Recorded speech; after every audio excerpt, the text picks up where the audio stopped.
Namaskaram, na peru Dr. Namaskar, my name is Dr. Puradhavan, and in today's video, I will tell you which fruits are suitable for kidney failure patients in summer. కారణం వేసవిలో విభిన్న మరియు రుచికరమైన పండ్లు ప్రారంభమవుతాయి. Patients often get confused about which fruits they can eat and which ones they should avoid. ఏది లాభదాయకం, ఏది హానికరం. కాబట్టి ఈ వీడియోలో మీరు విస్తరించినట్లు వివరంగా చెప్పబడింది. వేసవిలో ప్రముఖమైన పండ్లు వాటర్ మెలన్ మరియు మెలన్ ఉన్నాయి.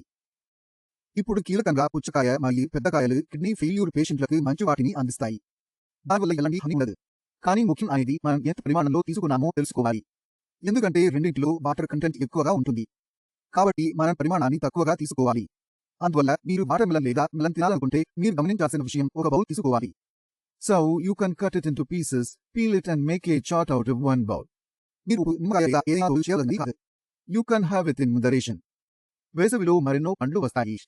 Jamun is the next way. Kidney failure పేషెంట్లలో జామున్ వాడొచ్చు. ముఖ్యంగా డయాబెటిస్ ఉన్న రోగుల్లో. కానీ ఒక రోజులో పండ్ల పరిమాణం అనేకంగా ఉంటుంది. ఇప్పుడు అందులో తాటిపండ్లు, పుచ్చకాయ లేదా జామున్ తీసుకోవచ్చు. But we don't want to go overboard with it. అదేవిధంగా మనందరికీ నచ్చే మరో పండు మామిడి. Kidney failure patients should avoid eating mangoes.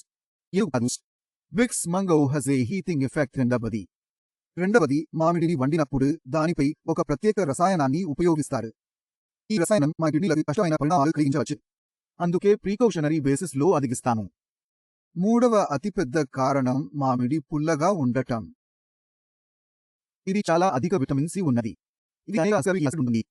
ఇది చాలా అధికంగా విటమిన్ సి ఉంది. ఈ అన్ని వేళ్ళు ఆరోగ్యవంతుడు కోసం బాగా ఉండాలి. When your kidneys aren't functioning properly, the acidity level in your blood increases. ఎందుకంటే మన మూత్రపిండాలు మన శరీరం నుండి ఆమ్లాన్ని బయటకు తీయలేవు. ఇది శరీరంలో కూడా కలిగి ఉంది. ఇప్పుడు మీ రక్తం ఆమ్లంగా మారితే మీ మూత్రపిండాలకు హాని కలిగిస్తుంది. మరియు ఈ సమస్యను మెటాబాలిక్ అసిడోసిస్ అని పిలుస్తాము. క్రియేటిన్ స్థాయి 4కు వచ్చే వరకు ఏనుగో హాని లేదు.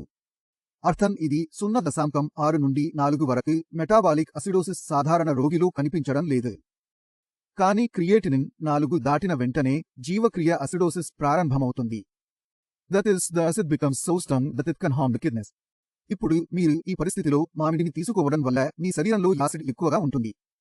Because when creatinine levels cross 4, the acid becomes so strong that it starts to damage the kidneys. కాబట్టి కిడ్నీ ఫెయిల్యూర్ పేషెంట్లు వేసవిలో మామిడిని తీసుకోకూడదు. ఇప్పుడు ఒక విషయం మనసులో నిలిచేయాలి. పచ్చిగా ఉన్న పండు అది పుల్లగా లేదా పుల్లగా ఉంటే మీరు దానిని తినవచ్చు. పచ్చిగా లేదా పుల్లగా ఉండే పండులను తినకండి, అవి ఉడికించినప్పుడు మధురంగా అవుతాయి. If you keep these small things in mind, you can avoid metabolic acidosis caused by fruits. ప్రస్తుతం కిడ్నీ ఫెయిల్యూర్ పేషెంట్లు తీసుకోగలిగే మరికొన్ని ఇతర పండ్లు కూడా ఉన్నాయి. వాటిలో చిక్కు ఒకటి. ఇది చాలా పుల్లగా ఉంటుంది, కానీ మనం వండిని తయారు చేస్తే అది మధురంగా మారుతుంది. కాబట్టి మనం చిక్కు తీసుకోవచ్చు.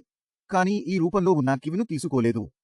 అది పచ్చగా ఉంటుంది మరియు విస్తరించి ఉంటుంది కూడా అది వంటిని తినకండి. So we can't have kiwi at all. మనం చిక్కును కొనియాలి, కానీ కనీసం మాత్రమే. కానీ మీరు డయాబెటిక్ పేషెంట్ అయితే చిక్కు లాంటి పండు తినకండి, కాబట్టి చూడకండి. కారణం అది చాలా తినడం కష్టం. దీనితో పాటు మనకు 12 నెలల పాటు లభించే ఆపిల్ను ఉపయోగించవచ్చు. దానిమ్మ. హిమోగ్లోబిన్ లోపం ఉన్న వ్యక్తికి ఇది చాలా ఉపయోగకరం. కానీ పరిమాణాన్ని గుర్తుంచుకోవాలి. You should remove the seeds. పొమిగ్రానేట్ లో పొటాషియం పరిమాణం ఎక్కువగా ఉంటుంది కాబట్టి. మరి ఆ పొటాషియం ఎక్కడ? అది వాటి విత్తనాలు ఉంటుంది. సో పోమిగ్రానేట్ తీసుకోండి, మీ నోటిలో తొక్కిపెట్టి రసం తీసుకోండి, విత్తనాలను వదిలివేయండి.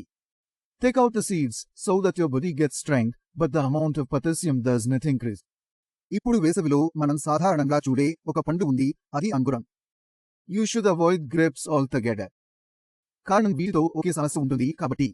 ముడి ద్రాక్ష పుల్లగా ఉడికించినప్పుడు తీపిగా ఉంటుంది, కాబట్టి వాటిలో చాలా ఆమ్లం ఉంటుంది. కాబట్టి ద్రాక్షలను సంపూర్ణంగా తినకూడదు. మీరు పుడిగించడం లేదా తప్పనిసరిగా ద్రాక్షలు తినకండి. అవి నలుపు, ఆకుపచ్చ లేదా తీపి అయినప్పటికీ మీరు ద్రాక్షను తినరు. So I hope you understood the concept very well from this video. ఏ పండ్లు తినాలి, ఏవి తినకూడదు, వాటి పేర్లు కూడా తెలుసు. మరి ఆ పండు మన మూత్రపిండాలకు మంచిదా కాదా అని ఎలా గుర్తించాలి?